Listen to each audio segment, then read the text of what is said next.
Հայկական հեռուստաեթերի առաջին և միակ հաղորդաշարը, որն անդրադարձավ մեր այ շոու բիզնեսի ամենից ամենաիրադարձություններին, տալով միայն ճշգրիտ և հավաստի պարզաբանումներ, դա իհարկե ամենից ամենան է։ Ողջույն, դուք շարունակում եք դիտել ամենից ամենաժամանցային ATV-ին և այս պահին ձեր էկրաններին է ամենից ամենաաստղային տասնյակը, որը վարում եմ ես Լիաննա։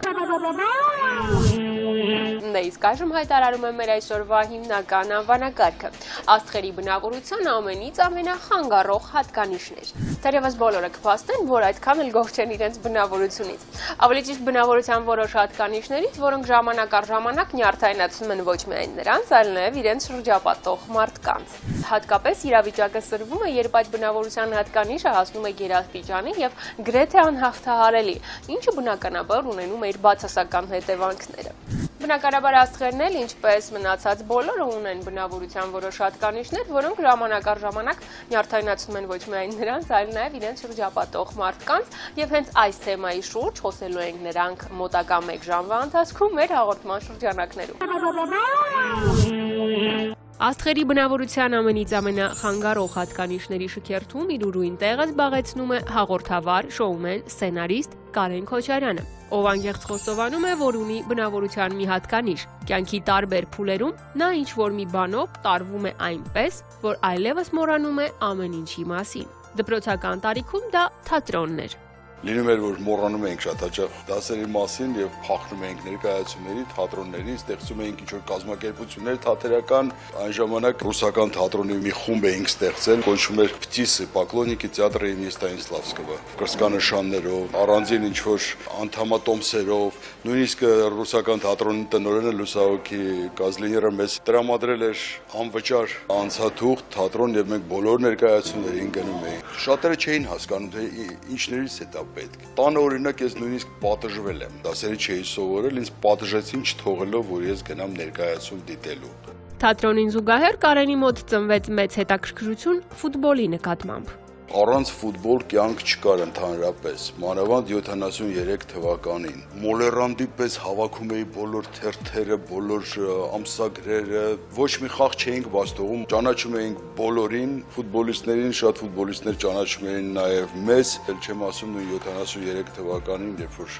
Գավաթը և ոսկե մեդալը Արարատը կարողացավ բերել Հայաստան, ինչ էր կատարվում այդ ժամանակ։ Կարենի գոլեգաները կարող են փաստել, որ մոլուցքի է վերածվում նրա մոտ նաև աշխատանքը։ Եթե նա ինչ-որ բան նախաձեռնում է, ապա ինչ ուզում է լինի։ Կարենը հասցնում է այն տրամաբանական ավարտին, թեկուզ և եթե փոխհատուցման որևէ ակնկալիք չունի։ Շուրջ 30 տարի Կարեն Քոչարյանը եղել է մոլեռանդ ծխող։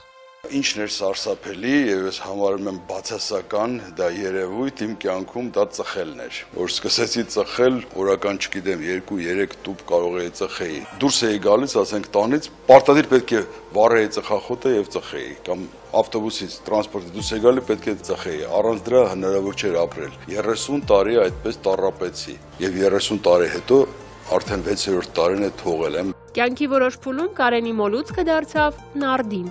Ունեի մի հեռախոս, որի մեջ կար նարդի խաղը։ Այդ նարդի խաղը դարձավ ինձ համար ցավ։ Ես եթե նստած էի տրանսպորտում, անպայման պետք է այդ խաղը խաղել։ Նույնիսկ փողոցում շատ հաճախ խաղալով քայլել եմ։ Հեռախոսս փոխել եմ, չկա նարդին, մի քիչ հանգստացա։ Բայց հետաքրքիրն այն էր, որ այդ խաղը խաղալուց ես միշտ հաղթում էի։ Բայց մարդու հետ խաղալով, այսինքն ընկերոջս կամ աներոջս կամ ասենք ինչ հարազատիս հետ խաղալով, շատ հաճախ պարտվում էի, չգիտեմ ինչի։ Այսօր Կարեն Քոչարյանը տառապում է 21-րդ դարի ամենամեծ կախվածությամբ՝ համացանցով։ Համակարգիչը կարծում եմ դա ընդհանրապես 21-րդ դարի ցավն է եւ մոլուցքն է բոլորի մոտ, բայց որ մեր սերունդը պետք է այսպես խոնարհվեր համակարգիչի առջև, ես չէի կարծում։ Գալիս եմ տուն, պարտադիր դեռ վերարկուս չհանած, պետք է միացնեմ համակարգիչը։ Վերարկուս հանում եմ, պետք է անպայման նստեմ, բացեմ Facebook-ը, բացեմ իմ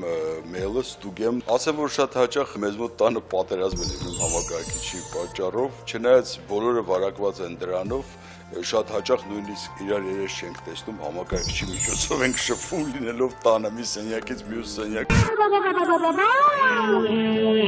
Եվս մեկ բացահայտումներով լի ամենից ամենաաստղային տասնյակ ներկայացրեցինք այսօր ձեր ուշադրությանը եւ այդ ամենին թերևս հավելեմ։ Մենք բոլորս էլ մարդիկ ենք եւ ունենք մեր լավ եւ վատ կողմերը։ Սակայն կյանքում շահում է այն անձնավորությունը, ով կարողանում է կառավարել եւ տիրապետել իրեն ցանկացած ստեղծված իրավիճակում։ Դե իսկ ինձ մնում է միայն ասել, որ հաջորդ շաբաթ էլ մեզ սպասում է շատ